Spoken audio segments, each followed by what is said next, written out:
Your athlete is not lazy. They're mostly drained.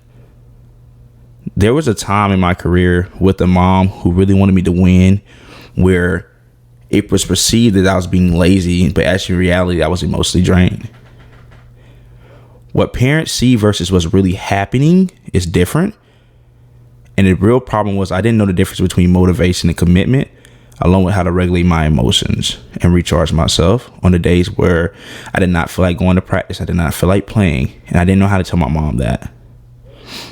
So parents see attitude, low energy, inconsistency, frustration. Underneath that can be fear, burnout, pressure, and emotional overload.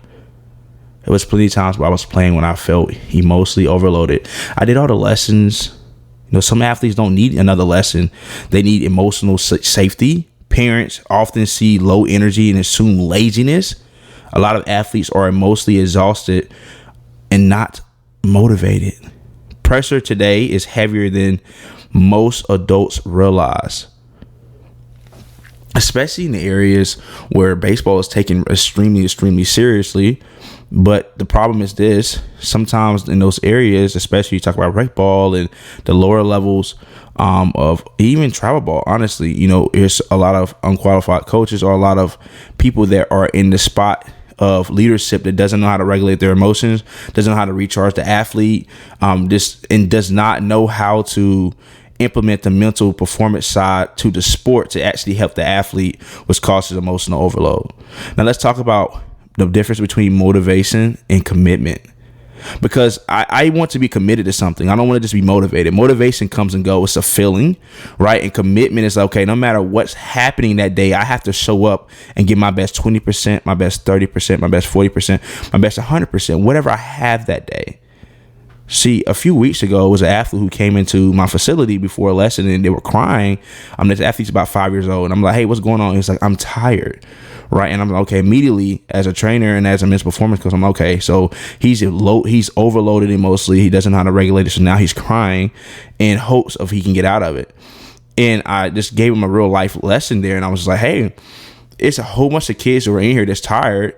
Your parent is tired, right? Your mom is tired. Your dad is tired, right? Everybody's tired, but we're still having to show up. Coach Henry's tired today, but I'm having to still show up. I was taught him immediately the difference between motivation and commitment. I said, this is a commitment that you've made, and now we have to commit to it and stay grounded in a way to where we're able to just give our all on that day. And what I mean by that is this: I told him, I said, hey, like, what percent are you at battery wise? He's like, I'm at like 20%.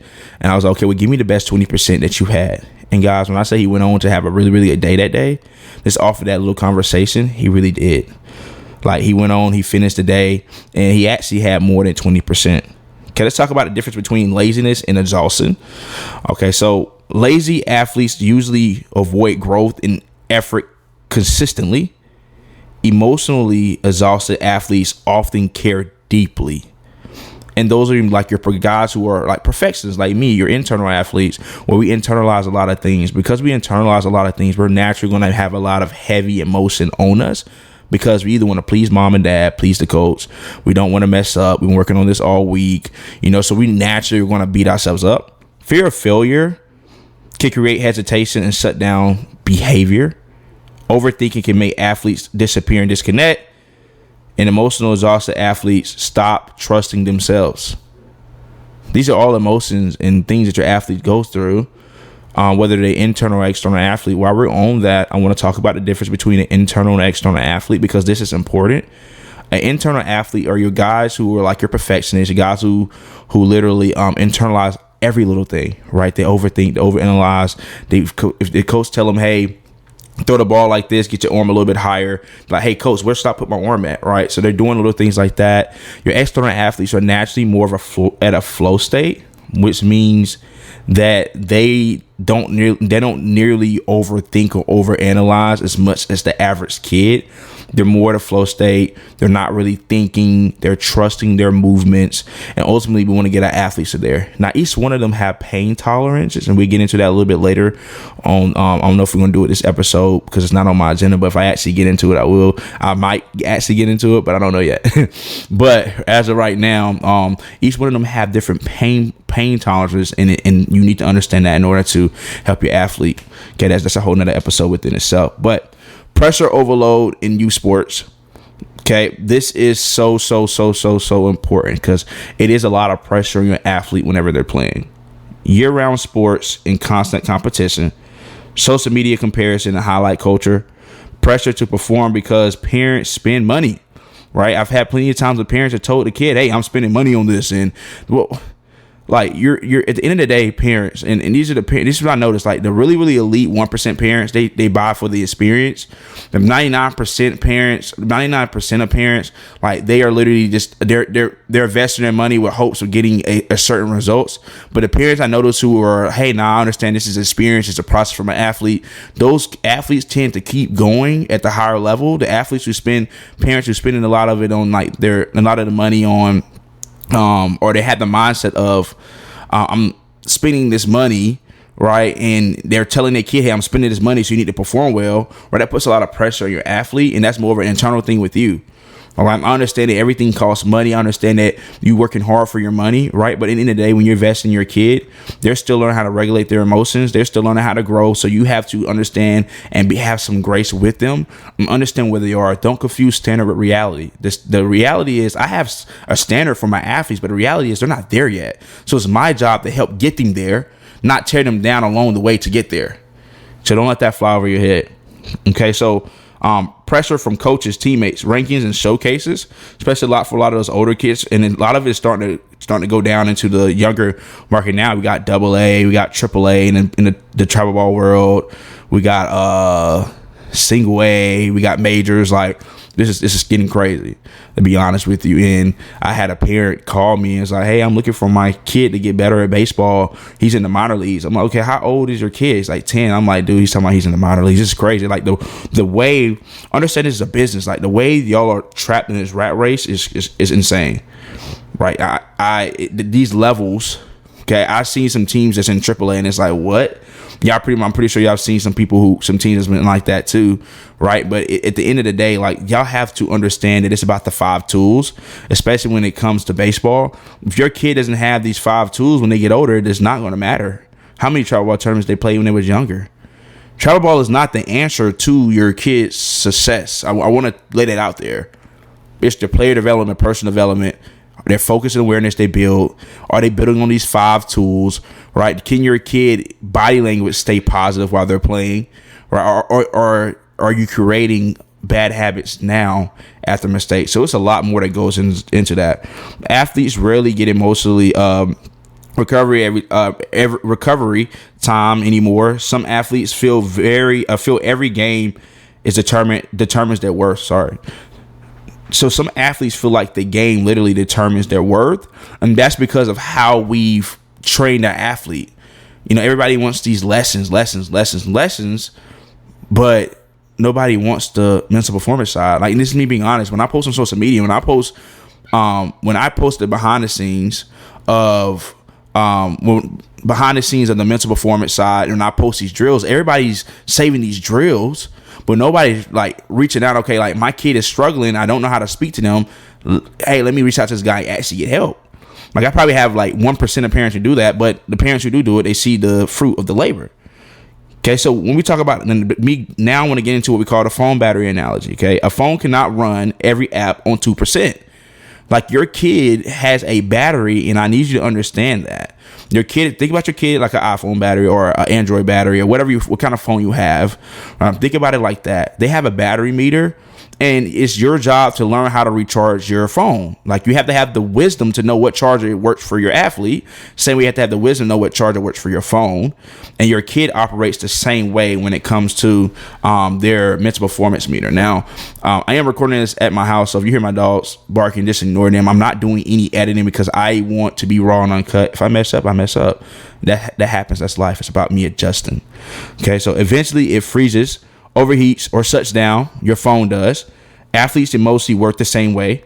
Pressure without recovery drains emotional energy.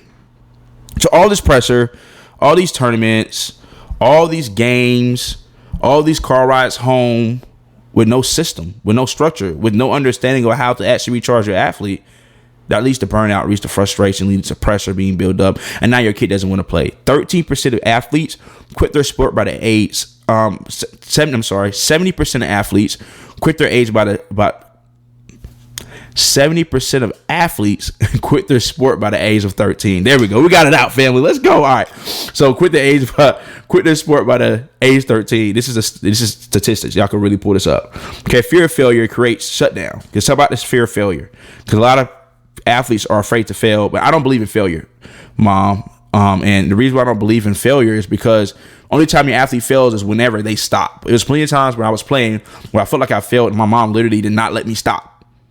Didn't let me stop, right? Because she knew that it was there. She believed in me, but she started understanding what actually makes me tick and what actually makes me go. And that's when things started to kind of shift for me. Because for the longest, I thought my mom was just attacking me. So we would literally get into it. I'm trying to save you some years of just frustration with your athlete. And so let's talk about what actually is under this and how it creates shutdown. Okay, so athletes become scared to fail in the public, right, whenever they're playing. Fear creates hesitation and overthinking. Some athletes would rather look uninterested than incapable, right? Fear can reduce aggression, communication, and confidence. Athletes sometimes emotionally detach to protect themselves. So, Miles, this is what you can do. I'm going to give you a really cool tip here. Okay, so whenever your athlete, you notice in your athlete is kind of like nervous before games, or you notice it's constant fear, like you can tell they don't want to mess up. I need you to start writing on sticky notes, and then putting them around their room or just random areas where they got to cross, saying, hey, I enjoyed watching you play yesterday. Hey, I can't wait to watch you play today, whether you do good or bad. Right, or just putting some type of motivation, something motivational, something that hits home from mom with them around the house in these little areas, they go to. So if they go in the snack room a lot, put something there on their favorite snack, a sticky note, so they can remember you, so they can remember, hey, mom loves me no matter what. There's a time where Kobe was 11 years old. A lot of people don't know this. He was 11 years old, and he didn't make not one shot his whole summer that summer. He said his dad looked at him and said, hey, whether you put up 0 or 60 points, I still love you and I enjoy watching you play. And Kobe said, hey, that gave me all the confidence to fail in the world. I'm gonna say it again. He said he gave him all the confidence to fail in the world, just off that simple message. And from there, it really clicked for him. Let's talk about why athletes spiral after mistakes. It's what everybody want to know. Like, some athletes tie self-worth directly to performance, and it starts in practice, right? Moms, like, what type of pressure, what type of pressure are they putting on themselves in practice? How are you reacting after a mistake? How are you reacting after something good? Because think about this: if the athlete looks over there at you, and they just did something really well, and they see you extremely excited, right? And then they look over there, they did something bad, and they see your energy has died. They're going to be trying to get that excitement from you again. So either they're going to be trying really, really hard not to mess up to get that same excitement, or trying to do too much. So we want to try to neutralize our response. Like, and don't get me wrong, it's not easy, right? But we want to try to neutralize our response to where they're just more so looking at you in a sense of, so I won't confuse y'all for the ones who watching audibly. When they're looking at you, try to give them the same reaction. So ones who's watching visually, right? So I'm gonna give you an example for the ones who watching visually. If they're looking at you, just did something really well, clap your hands. Hey, good job. Keep going. They do something really bad. Hey, clap your hands. Same response. Hey, keep going. And what that does is now that gets the athlete's brain and mind to realize, like, hey, no matter if I do well, no matter if I do bad, if I mess up, my mom or my dad is still supporting me. Does that make sense? Okay. So for the ones who watching audibly, just try to keep your reaction the same when it comes to that. Okay, one mistake feels personal instead of temporary. They know when they get in the car, like, it's going down with you, or they know that you're going to say something along the lines of, hey, it's okay, buddy. And now we're starting, as athletes, we become numb to that. We're taking it personal. Like, man, I'm tired of hearing that. Right. So now we have to change our response for that. And that's where I come in. I'm going to help you with that. Athletes began thinking I am bad instead of I had a bad moment. This creates emotional spiraling and confidence collapse. So I need you to understand this. Your athlete can only be where his 2 feet are at. So I need you to understand that whenever you're training with your athlete, have them do things before the actual training where they're literally having their eyes closed. They're sitting in one spot and they're literally feeling their body and being exactly where their 2 feet are at. And you're talking them through what they're about to do today. And I need your athlete to create affirmations. I believe in me more than anyone else. I am the greatest baseball player in the world. My athletes have to write that down 100 times. We're not playing. We're developing real life people who believe in themselves, because at the end of the day, y'all, at the end of the day, I'm building athletes beyond the jersey, and that's what I'm trying to help you do now. Okay, how parents accidentally add pressure. Let's talk about y'all. Okay, so turning every conversation into sports. Please stop doing that. Every conversation is not about sports, right? I need you to understand that at the end of the day, they're not going to play that sport forever. We don't want the sport to become the identity. Once again, in episode 1, we talk about the sports being a tool that we use to help our athlete. So let's continue to use the sport as a tool to learn, because you're teaching them how to deal with adversity. You're teaching them how to deal with life through these sports. That's all the sports is meant for. Right? Don't get caught in the rat race. We make it pro, congratulations, but who do we become along the journey? Because I remember my teammates. I remember the things I experienced with them. I remember how I felt traveling, right? I remember the experiences. I remember the journey more than the destinations all the time. So immediately correcting after games. You don't have to immediately correct at the game. I'm going to give you a quick little gem here. I have the 24-hour rule where if your kid comes in and let's say they're playing a sport where they have to have a hat on, right? Instead of playing baseball. They come in and their hat is on. That means they don't want to talk about the game. If they get in the car and their hat is off, they take their hat off when they get in the car. That means they want to talk about the game. And it's your job not to necessarily try to solve the problem, but listen to them and hear how they feel. Before you can reply, I need you to listen to how they feel, okay, and then reply, not about how you felt. Because you have your internal communication, your self-talk while they were playing, right? And they had theirs, but I need us to understand theirs. That way we can know how to reply back, okay? So overanalyzing performance, emotional reactions after mistakes, please stop that. Trying to fix emotions too quickly, like I just said. Athletes often need connection before correction. Connect with your athlete before correcting. I'm going to say it again. Connect with your athlete before correcting. If you can't do that, then that's a problem. And honestly, you need to reach out. While we on that, I actually have a mental performance course right now that's on sale. If you're interested in it, shoot me a message in my DMs, or you can personally message me and on Instagram, Facebook, and different things like that. Ooh. Okay, signs that your athlete. I'm sorry. I had some notes. I want to make sure I get everything with y'all. Sign that your athlete is emotionally exhausted. Okay, so negative self-talk, low confidence, shutting down after mistakes, irritable and frustration, loss of joy in the sport, perfectionism, avoiding conversations, emotionally numb behaviors. And I would go in even better. Last night I had an athlete who got really frustrated. He usually don't get frustrated. He usually don't snap back. But last night he was snapping back because he was emotionally frustrated, because I was really on his tail about every little thing on purpose. Because I need you to understand that not every coach is going to be like Coach Henry. There are going to be some coaches who are on you and they're naturally creating pressure. I need you to understand that you have to still go out there and perform. Okay, what parents do instead? Okay, y'all you need to create emotional safety after failure. Ask questions instead of lecturing, like I was just talking about. Separate identity from performance. Let them know, hey, like, this is something that we love to do, but it's not who we are. We need to start doing action steps to help them separate identity from performance. Little hobbies, little goals, right? I have my athletes figure out, hey, what are 5 things you like to do outside of the game? And every time you're starting to feel yourself get too attached to the game, let's go and do other things that we know we like to do to remind us, hey, this is a part of us. That's something that is not who we are, right? But it's something that we like to do. Praise resilience and effort. Normalize failure as a part of growth. Focus on communication and emotional recovery. Strong questions that you can ask, like, for your athlete, like, hey, what were you feeling in that moment? What did you learn today? What do you need from me right now? And how can I support you better? These questions help your athlete understand, hey, like, whoa, like my mom is literally wanting to connect with me, and I feel the way I feel, but she genuinely cares about me, not just the baseball player, not just the football player, not just the soccer player, but she actually cares about me. Okay.